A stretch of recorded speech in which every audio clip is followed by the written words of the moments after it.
Hi, and thanks everyone for joining. We'll be starting in a couple of minutes, right at the top of the hour. So please be patient, wait for a couple of minutes. Thank you.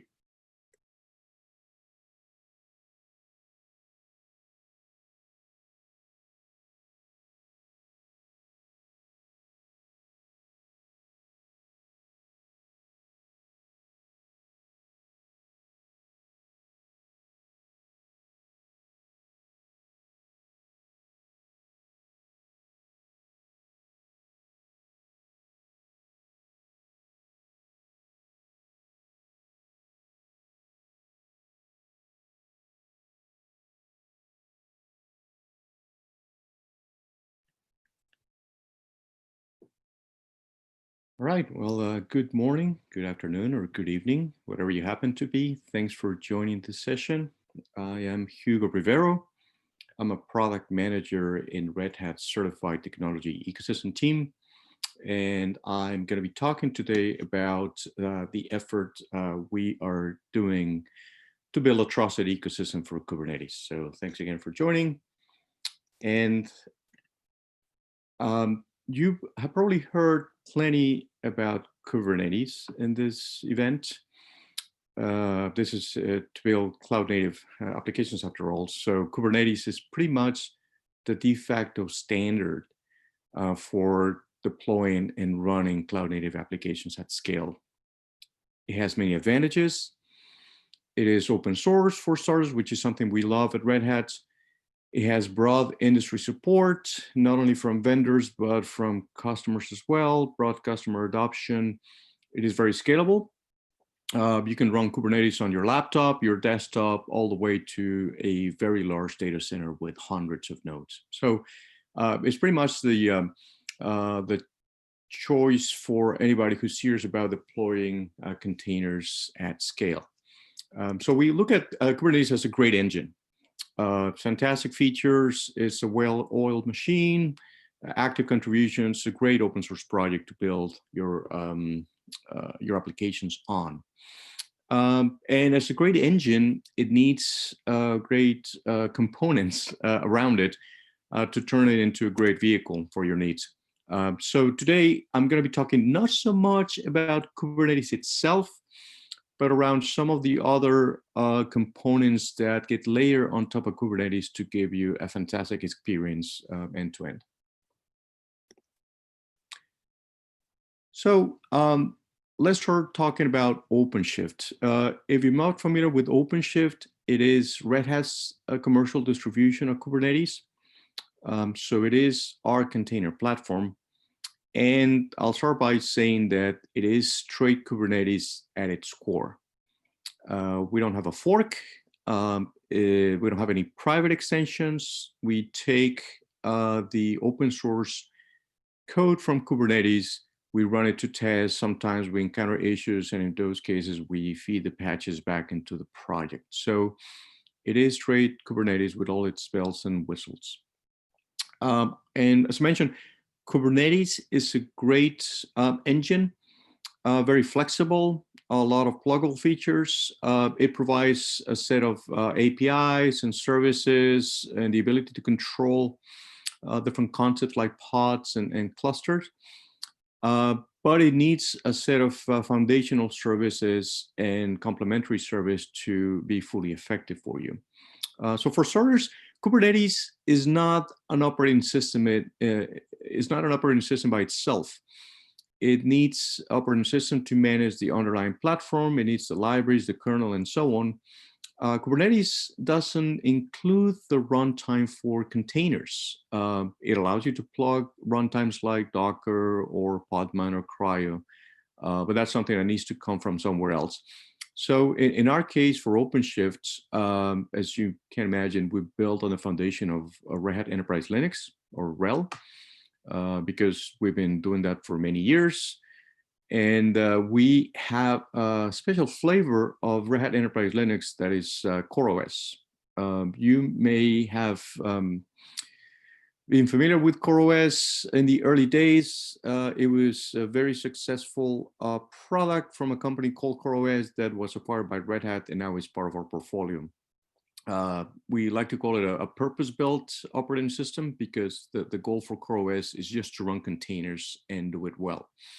And as such, it has many features that are unique to containers. It has the ability to do over-the-air updates and automate a lot of the DevOps tasks that you would expect from a container operating system. And then one of the advantages that we get from using RHEL and CoreOS, which share the same kernel, is the ability to run our OpenShift platform on a lot of different footprints, ranging from physical servers. We've been working for many years with hardware OEMs, so RHEL runs on pretty much any type of server you can find out there. We also work with hypervisor vendors, and we have our own hypervisor to allow RHEL to run on a virtual environment, including private cloud. We have a distribution of OpenStack if you want to use that for your private cloud. And then, of course, we work with lots of cloud providers to allow you to run OpenShift in their own environment.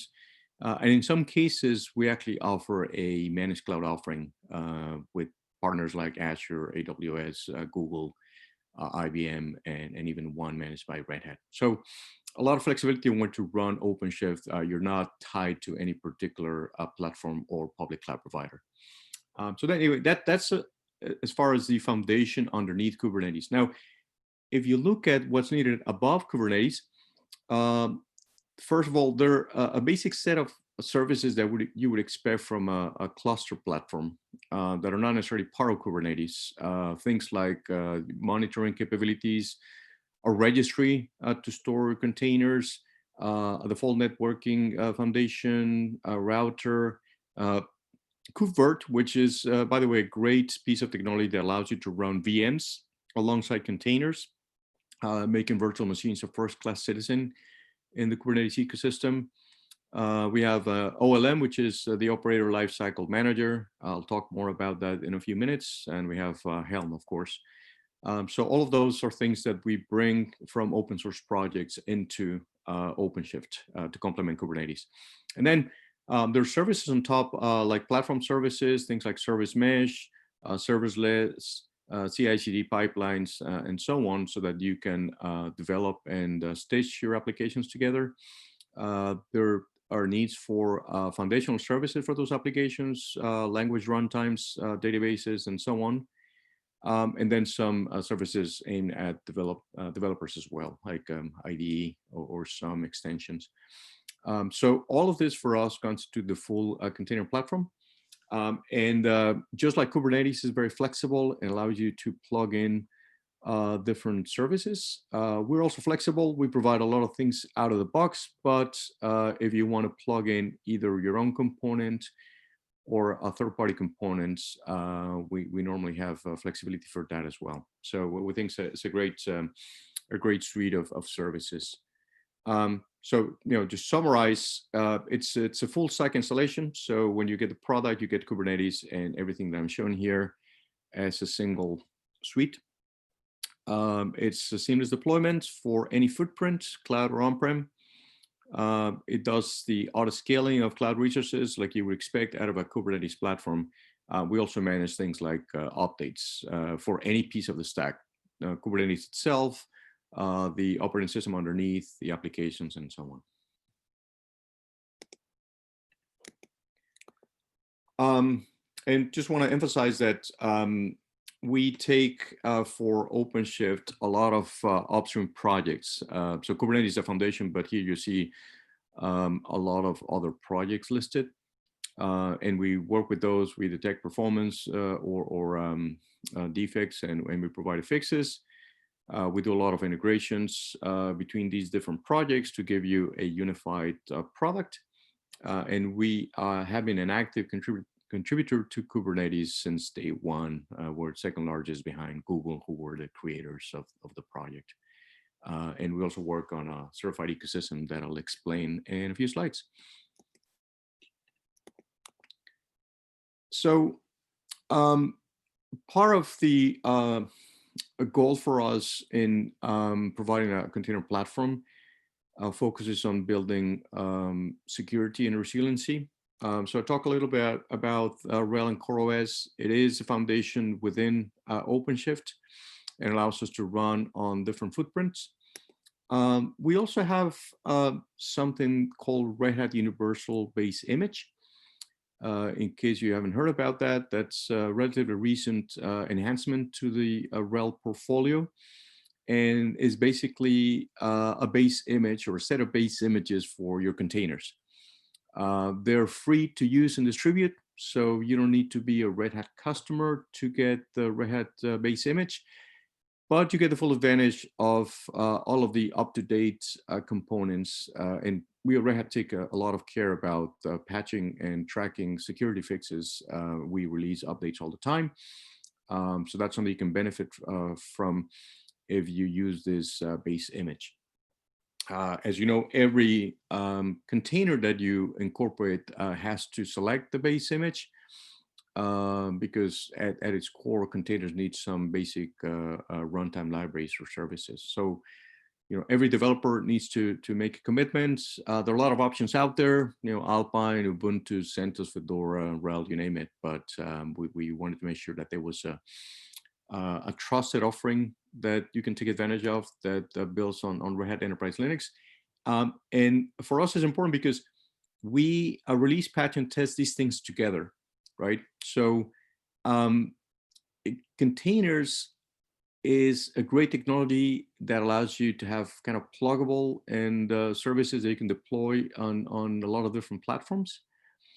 And in most cases, everything works well. Even if you have mix and match, you may have a container that has libraries from, say, Ubuntu, and you run it on, say, a Fedora kernel. And again, in most cases, it's going to be fine. But what matters is the 1% that doesn't always work. So for users or customers that really care about ensuring that the runtime of the container is fully tested with the underlying host, we have this option of the universal base image. And again, we release that together. We put a lot of effort on reliability, security, and support for the whole stack. And that universal base image allows you to build and distribute your applications easily and at no cost. Another aspect that we pay a lot of attention to in a Kubernetes platform is what we call day two management. So it's important not just to find a way to get your applications on the platform, but to make sure that those applications are maintained. And that goes both for the applications that you run on top of Kubernetes, as well as the Kubernetes components themselves. So what we embrace at Red Hat for maintaining the different components in the platform is something called the Operator Framework. This is a project that is part of Kubernetes, and our goal was to reuse something that's already part of Kubernetes, not try to reinvent the wheel here, but have a common way to deploy and debug application and platform components. So basically, an operator is a piece of code that the application provider uses to codify what they know about the application, how it should be deployed, how it should be updated, what are the dependencies, and so on. And the operator framework in Kubernetes just looks at those definitions and makes sure that things are executed correctly, right? So basically, you define the desired state of your application, and the framework monitors constantly if the application state deviates from what you define, then it takes remedial action to make sure you're back on track. So for example, if there are failures, if you have less replicas than you need, if there's an update needed, it checks and it identifies a mismatch in the state, and it takes the actions to get you to the right state. And again, all of the state definition is provided by the application developer. So we kind of shift the burden from the end deployer to configure an application the right way, and we move at least a lot of that logic to the application provider, who really knows the application inside out. Now, there are different phases or levels of maturity for operators. This is something we call the maturity model. So if you are providing a cloud native application and you want to manage it through an operator, you can be as simple or sophisticated as you want, usually somewhere along this line. Most people start by creating an operator to do the basic installation. So do the initial application provisioning and initial configuration management. That's good because that saves sometimes a lot of work for the deployer. But obviously what happens when upgrades are needed? So that's usually when people need to add logic into like phase 2, make sure that they can handle upgrades both from the platform and from the application itself, dealing with patches, minor updates, and so on. And along this trajectory, it's possible to use the operator framework to encode things like backup and failure recovery as well. So basically, looking at the whole life cycle. And then if you want to get very sophisticated, you can start looking at deep insights, looking at metering, looking at alerts and reacting to those events in an automatic fashion. So the goal here is to, over time, get your applications to as full autopilot mode as possible. So again, most of the operator tasks are automated, and you don't rely on manual intervention for fixing things that get broken. So that is the operator framework, and there are different ways to build an operator. We have an SDK for an operator, and we take 3 types of inputs. We can take existing Helm charts and convert them into an operator. And Helm, and this is for Helm 3, it can cover phase 1 and phase 2, right? So Helm is pretty good at doing basic installation and also dealing with upgrades. We can also take Ansible playbooks, and Ansible is very flexible. It can cover the whole range of phases, or you can decide to program the operator natively using Go. So again, all of these use cases can be applied using the operator SDK. All right, so I covered topics around OpenShift and how we're trying to provide you a secure and flexible platform. But, this event is talking about cloud native applications. So what does that cloud native landscape look like? You're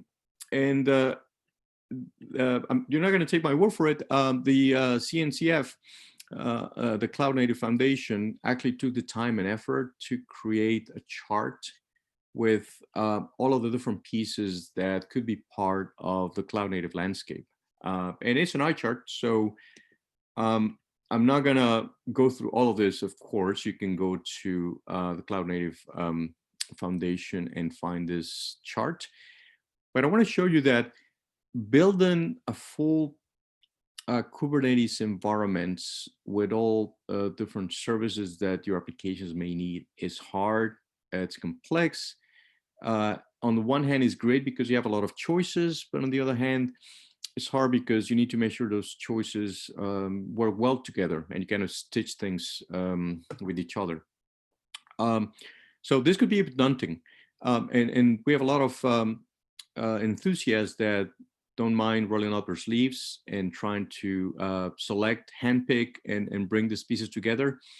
But a lot of our users, partners, or customers would rather shift some of the burden to us as a platform provider. So we take that on, and we not only select some of the projects that are part of the OpenShift platform, as I mentioned, but we also work with a lot of different companies out there that deliver these pieces. And our goal is to provide the end user a rich ecosystem that on one hand gives you the flexibility of choosing the option that you want, but that there's some guarantees about interoperability behind it. So I'm going to talk about that now. And by the way, if you have any questions or any comments, there's a Q&A feature in the Zoom session, so feel free to make use of that. And I'll be happy to take answers either throughout the presentation or at the end. So, um, how do we ensure that you can get a full ecosystem with interoperable components, even though they may be coming from different providers? Well, at Red Hat, we have created a technology certification program. And this is not new to Kubernetes. We have had certification for our third-party providers for many years, starting with hardware vendors and application vendors back in the RHEL days. But we are extending that to OpenShift as well. So for us, when we say certification, basically it's an assurance that a given product or solution interoperates with the Red Hat platform. And not just once, but across the life cycle. And is backed up by commercial support through a combination of Red Hat and our partners. So that's the goal of certification. Now, as we apply certification to OpenShift, we talk to customers and get a lot of feedback on what guarantees would they like to have when it comes to mixing a rich set of products from different companies. So this is what we hear from our customers. First, obviously, there should be an assurance that the products interoperate. In the case of OpenShift, if you're deploying applications, the expectation is that those applications have been tested specifically on OpenShift, not just on any Kubernetes distribution, but on the actual distribution that the end deployer may be running. There's a big concern about security as well. There are many public studies about container security and the risk of containers becoming vectors for vulnerabilities in the data center. So that's a big concern for many of our users, all the way up to the CIO, of course. There's also the expectation when we talk about an ecosystem for Kubernetes that the different providers will collaborate on support. The last thing that people want is a lot of finger pointing. They want to know that if there's a problem between product A and product B, then the vendors will try to troubleshoot in a collaborative manner as opposed to putting the blame on each other. And finally, there's an expectation from end users that when we look at the ecosystem, we have lifecycle commitments. It's not sufficient to say, hey, we tested things once because software moves at a fast pace. So we know that on the Kubernetes side, the releases coming out roughly every quarter, as well as lots of minor patches. So the software moves, and it's important that that interoperability continues to be revisited over time. So let me get down to details of some of the things we're doing to ensure some of those requirements. So in the case of application, for security and supportability, our certification verifies a number of things. First, when we work with a software provider, we check that they built on a supported runtime, either Red Hat Enterprise Linux or the universal base image that I mentioned. And the reason for that is because if that's the base image that is used for the container, we can actually support things that happen even within the container because we tested that. We know the patches, we know the packages, and so on. We also verified that it has the latest security updates. We actively monitor CVEs or vulnerability reports. And whenever there's an issue, especially critical or important, we move quickly to have a patch and notify our partners. So we ensure that those security updates are included in the containers that get certified. We have a number of security checks, like make sure that the containers do not run as root, so that we have better isolation. We ensure that containers have some metadata in the forms of labels so that they can easily be inspected and managed. We check that the operating system libraries are not tampered with. That's important because some of these are key security areas like, SSH, for example. And you want to make sure that those libraries have not been modified in any way that would compromise them or affect their support. And finally, we also make sure that the application is tested and supported on OpenShift by the vendor. So work with a lot of software vendors. We give them access to OpenShift at no cost to make sure that they can actually test their applications before they get into customers' hands. We also apply certification to the aspects of interoperability and management. I talked earlier about operators and how critical they are to managing these applications at scale. So our certification for OpenShift requires that the application provides an operator. So we check that, and we check that that operator integrates well with the operator lifecycle manager, and that is part of OpenShift. That way we can guarantee that the application can be deployed and maintained over time through the framework. We also check for metadata and documentation. There are annotations that typically go into the operator and the cluster service version file. That it's important for manageability purposes, especially when you're running hundreds of applications at scale. So that needs to be included.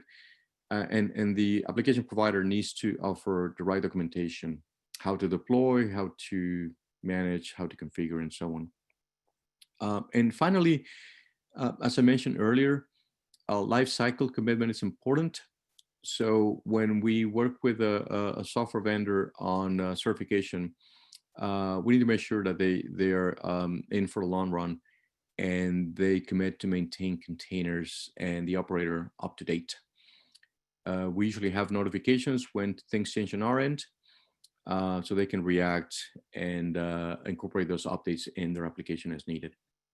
And we actually have a service that we offer to software vendors to build the containers in case they want to tightly integrate with us.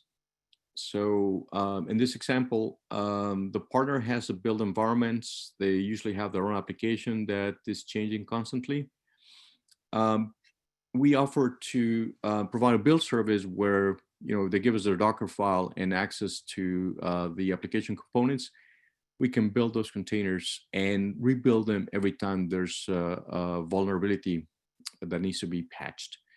So we, because we have those containers in our own lab, we inspect them constantly. And every time we detect there's a security risk that has been patched in any of the Red Hat components, we would rebuild a container.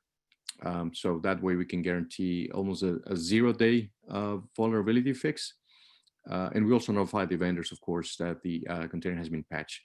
Now, this is offered at no cost to our software partners, and it's optional.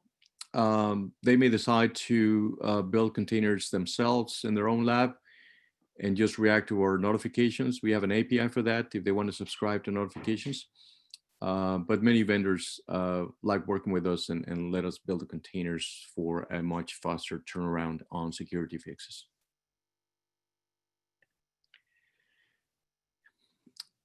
Now, after we work with software vendors on certifying their operators and containers, we publish them.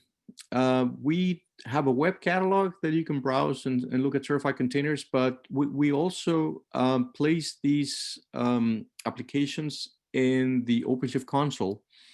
This is a screenshot of the web console that comes with OpenShift. And there's a section in the console called the Operator Hub. So for any OpenShift user that looks at the Operator Hub, they're going to see a list of certified applications there. This is just a screenshot, so you see the top of them. See things like AppDynamics, Couchbase, and so on. These are the actual operators, so if you click on them, they'll give you an install button that you can then pursue to deploy that application automatically. And as of today, we have well over 100 certified operators in our ecosystem. I think numbers around 120 now. And it's been a great journey because we work with commercial software vendors across a lot of different spaces. We have a lot of interest from the AI and ML providers. We have a lot of vendors who provide DevOps tools that integrate with OpenShift.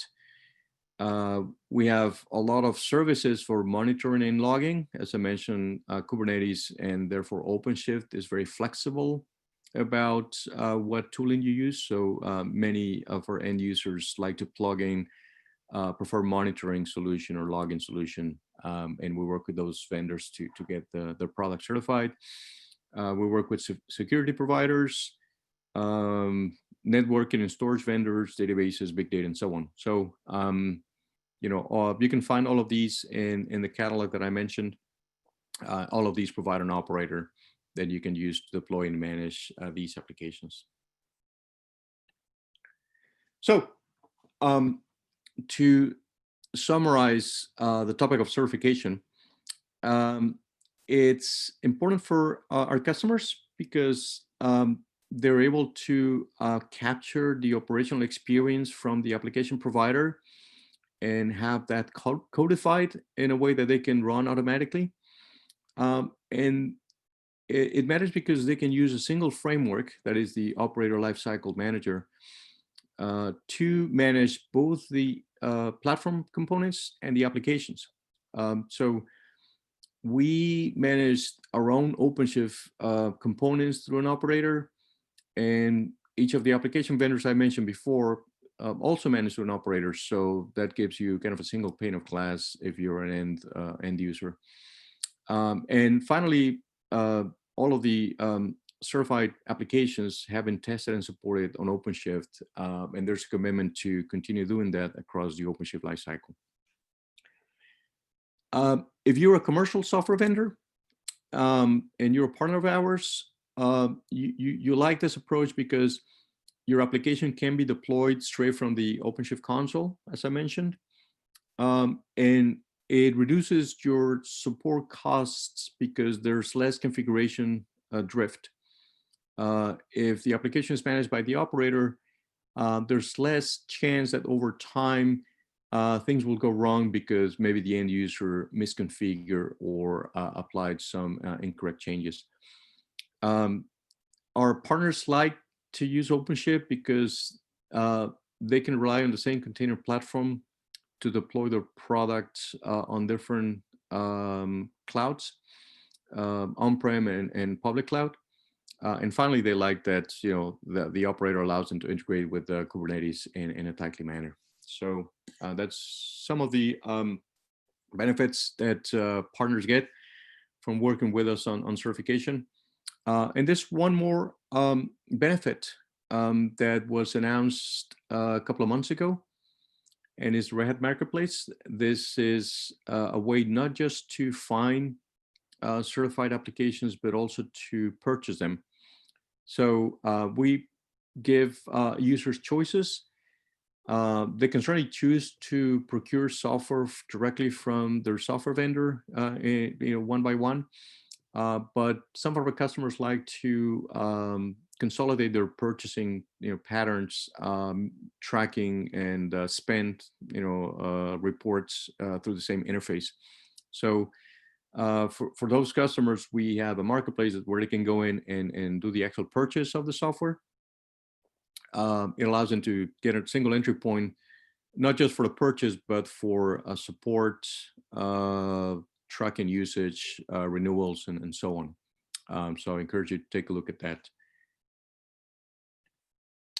So to summarize, we talk about Kubernetes as being the default choice for running cloud-native applications at scale.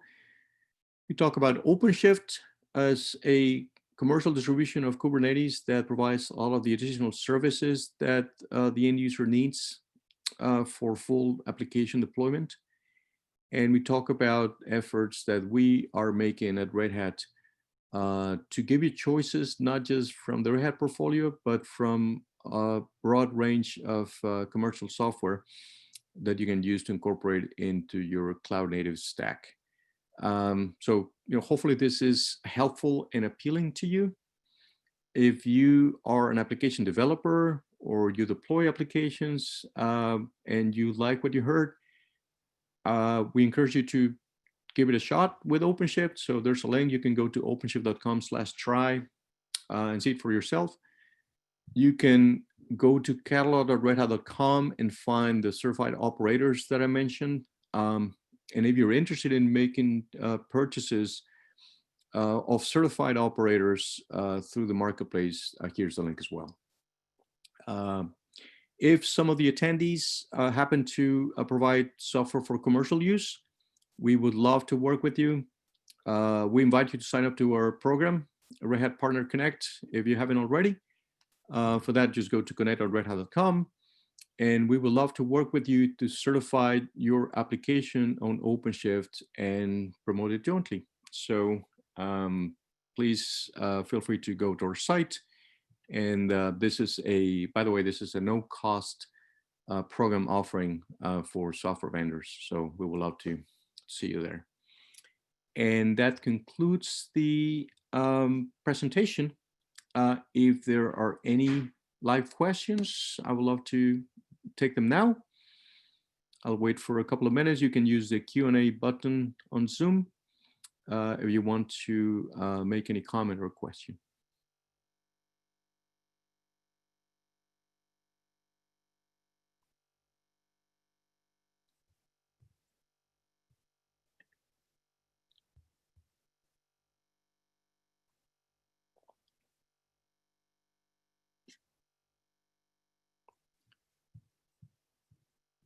And we've just given it a minute to see if there's any questions coming in.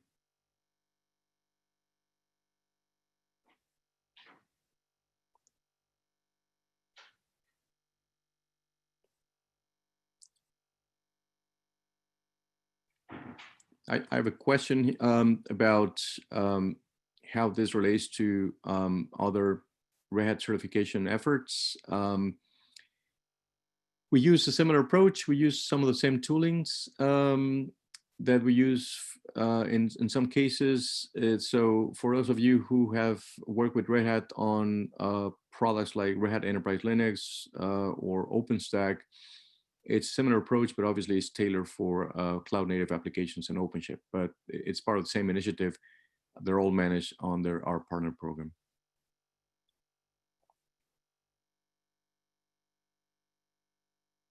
All right. So if there are no more questions, I would like to thank you again for taking the time to listen to this presentation. Oh, I think there's a question, another question coming in.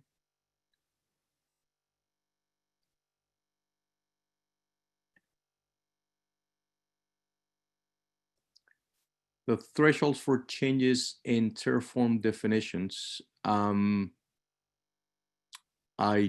don't have the answer for you. I'm not very familiar with Terraform. It's not something that we tackle in certification. You mean Terraform directly? So I'll try to find that for you with respect to the product, but is not one of the criteria that is used in application certification. But I think we are able to capture your email information so we can get in contact with you afterwards. Most widely used login and monitoring tools for OpenShift. We see a lot of people using Splunk. It's a fairly popular tool for logging. Actually, let me see if I can go back to my slide here. Hold on. Let me share again.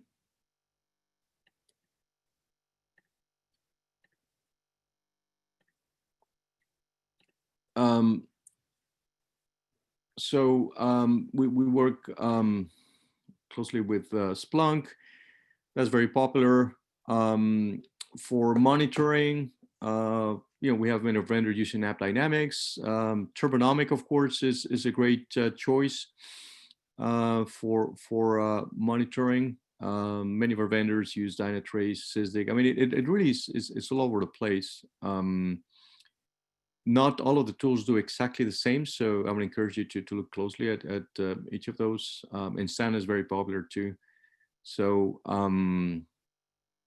again, we kind of see a mix. We have some default logging and monitoring, including out of the box, but many customers have already standardized on some of these tools in their data center, even before they deploy Kubernetes. So we're trying to give them a choice to take the same monitoring tool and be able to monitor both across Kubernetes and non-Kubernetes deployments.